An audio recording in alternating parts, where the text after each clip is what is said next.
Now, I have 10 minutes. I wasn't sure I was going to get to this stage, but I can't help but say something about this whole coronavirus thing, if you want me to.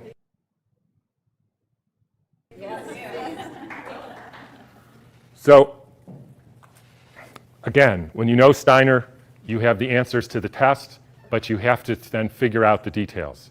In 1918, after the biggest pandemic, the Spanish flu pandemic of 1918, Steiner was asked, what was this all about? And he said, well, viruses are simply excretions of a toxic cell. Viruses are pieces of DNA or RNA with a few other proteins. They bud out from the cell. They happen when the cell is poisoned. They are not the cause of anything. And the first way I would encourage you to think about this is if you are a famous dolphin doctor, right? And you have been studying dolphins in the Arctic Circle for hundreds of years, or at least a long time, and the dolphins were fine. And then they call you up, Fred, all the dolphins or a lot of the dolphins are dying in the Arctic Circle. Can you come and investigate, right? And you have one question to ask. So show of hands, how many of you would say, I want to investigate a dolphin to see the genetic makeup of that dolphin? Nobody, because that's stupid. How many of you would say, I want to see if this dolphin and that dolphin has a virus because it might be contagious and that's why all these dolphins are getting sick? That fellow. How many of you would say, excuse my French here, somebody put some shit in the water here? Like Exxon Valdez? Anybody? Everybody. Because that's what happened. And the cells get poisoned.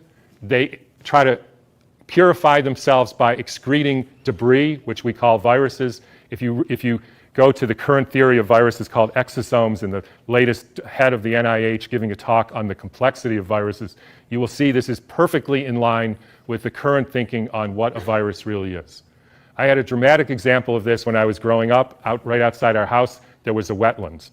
And they were full of frogs, and the frogs kept me up at night, so I taped the windows, and in the spring they made a big racket. And then over time, the frogs were all gone. How many thinks the frogs had a genetic disease? How many thinks the frogs had a virus? How many thinks somebody put DDT into the water? That's what happened. Diseases are poisoning. It's one of the reasons why vaccines, so let me skip that for a minute. So what happened in 1918? There was a huge, in every pandemic in the last 150 years, there was a quantum leap in the electrification of the Earth. In 1918, late fall of 1917, there was the introduction of radio waves around the world. Whenever you expose any biological system to a new electromagnetic field, you poison it, you kill some, and the rest go into a kind of suspended animation so that, interestingly, they live a little bit longer and sicker. And then starts in World War II with the next pandemic with the introduction of radar equipment all over the Earth, blanketing the entire Earth in radar fields. First time humans have ever been exposed to that. In 1968, there was the Hong Kong flu, and it was the first time the Earth has a protective layer in the Van Allen belt, which essentially integrates the cosmic fields from the sun and the Earth, from the moon and Jupiter, etc., integrates that and essentially distributes that to the living beings of the Earth. And we put satellites emitting radioactive frequencies in the Van Allen belt. Within 6 months, we had a new viral pandemic. Why viral? Because the people are poisoned, they excrete toxins, they look like viruses. People think it's a flu epidemic.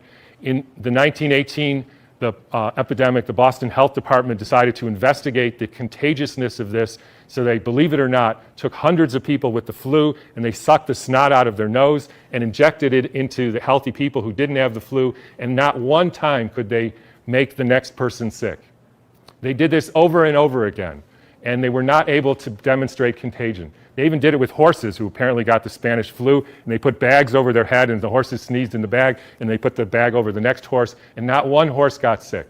You can read about this in a book called The Invisible Rainbow by Arthur Furstenberg, who chronicles all the steps in the electrification of the Earth and how within 6 months there was a new flu pandemic all over the world.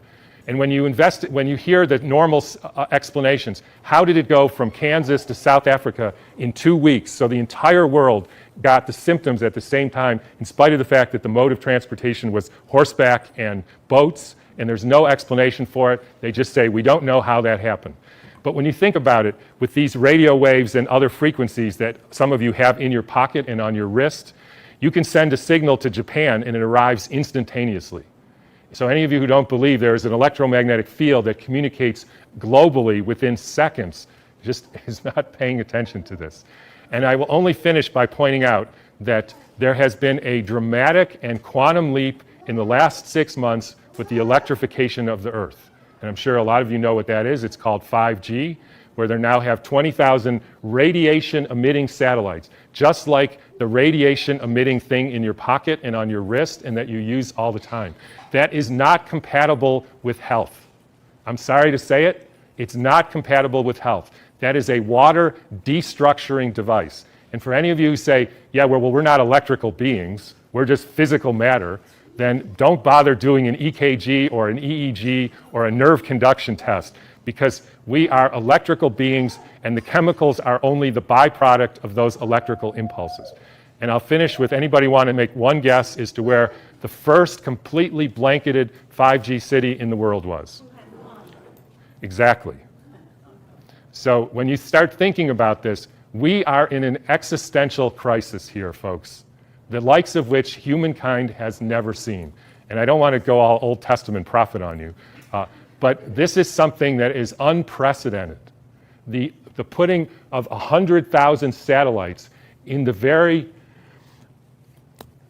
blanket of the Earth. And by the way, as I was going to say earlier, this actually has something to do with the vaccine question. And this got brought home to me because about a year ago or so, I had a patient who came in who was totally fine, a surfer and all, and then he works as an electrician putting in Wi-Fi systems for very wealthy people. Electricians have a very high mortality rate, but he was fine. And then he breaks his arm and he gets a metal plate put in his arm. 3 months later, he couldn't get out of bed and was total, heart irregularities, just total collapse.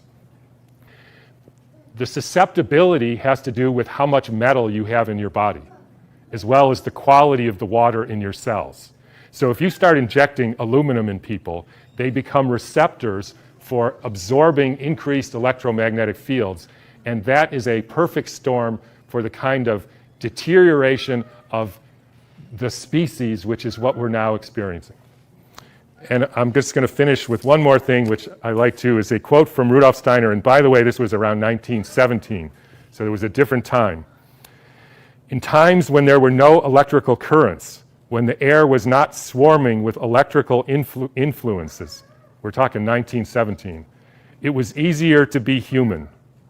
For this reason, in order to be human at all today, it is necessary to expend much stronger spiritual capacities than was necessary a century ago. So I'll just leave you with whatever you can do to increase your spiritual capacities, because it's really damn hard to be a human being these days. So thanks for listening.